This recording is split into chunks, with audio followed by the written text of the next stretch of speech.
When you started to interview, when you started to apply, how many roles did you apply for?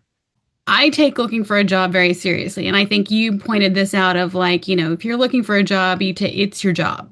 It's not, you throw a few resumes out there, go for a bike ride, But I will say, when I first started, I got real cocky. I had mm, probably four companies that were interested in me. And so I was interviewing with them pretty regularly. Like every week, I'd have another interview or something with them.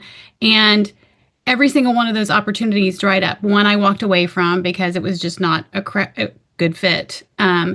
Two of them were, they decided they wanted to go with a different candidate. And one of them, it was all but my job. And at the very end of the interview cycle, after probably 7 interviews, they said, we're going to postpone this hire until September.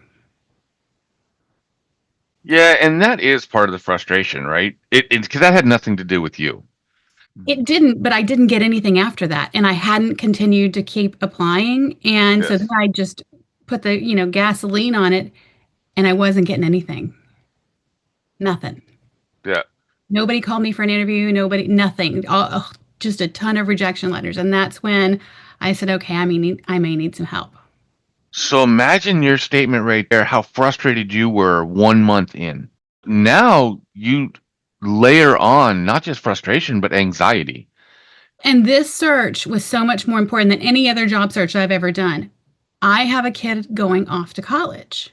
So just to kind of, I guess, frame the picture of what happened whenever you and I met, I went from those four companies being interested in me to a plethora of interviews for all different kinds of roles. I think in the end, I ended up with, I wrote it down, 357 jobs I applied for in 4 months. And I had over 700 interviews. And most days when I was in like a heavy interview cycle, I had 4 or 5 interviews with different companies a day or different Oh, people.